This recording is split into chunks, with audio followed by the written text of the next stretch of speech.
माँ सरस्वती को सत सत नमन। यहाँ पे बैठे तमाम लोगों को मेरा प्रणाम नमस्कार। मैं मानता हूँ कि महाभारत और रामायण मेरे इतिहास है और मुझे बहुत गर्व है कि माँ सीता, राम जी और कृष्ण जी जैसे महारथी मेरे पूर्वज हुआ करते थे। अब हमारे बीच जो लोग मौजूद है वो चीख चीख कर एक बात कहते हैं, तथ्य और दिनांक। मैं आज आपको तथ्य भी दूंगा, दिनांक भी दूंगा, जो कि चीख चीख कर अपने होने का प्रमाण देती है।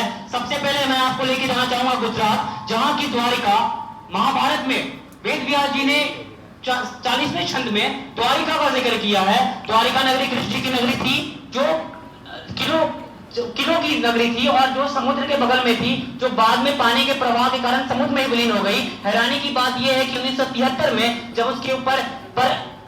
उसके ऊपर शोध किया गया तो मालूम चला कि वैसी नगरी जो वेद व्यास जी के द्वारा महाभारत में लिखी हुई है, वो नगरी वहां पे मौजूद थी और उसकी कार्बन डेटिंग निकाली गई तो वो 3000 से लेकर 1500 बीसी के आसपास की थी।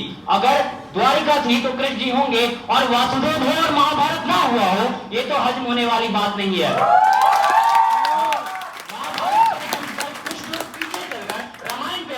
रामायण में एक दिन का जिक्र किया हुआ। वाल्मीकि जी ने 14वें अध्याय में रामायण में लिखा है कि राम जी का जन्म 10 जनवरी 5114 बीसी को हुआ था। और जब institute of scientific research of Vedas की टीम ने इस खगोलिक प्रमाण को ले जाकर अमेरिका के द्वारा प्लैनेटोरियम सॉफ्टवेयर में डालकर देखा तो ये वही तिथि थी।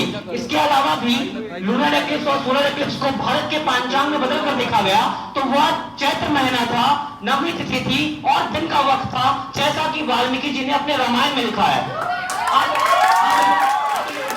लोगों को दिक्कत कहाँ आ गई, हमें दिक्कत कहाँ आ गई, हमें कठिनाई कहाँ हो गई? कठिनाई हो गई हम अपने इतिहास को ऐतिहासिक मानने में, काल्पनिक मानने में। और इसके पीछे की छोटी सी वजह मैं आपको बता देना चाहूंगा।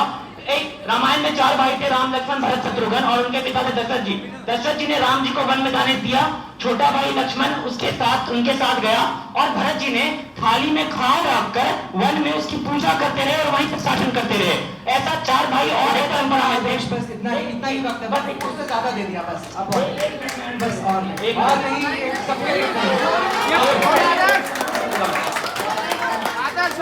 ऐसे 4 भाई और थे, मुराद, सुजा, दारा और सिखो।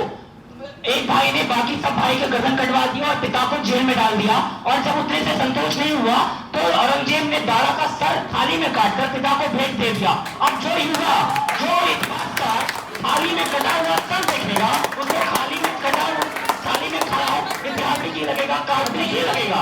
धन्यवाद।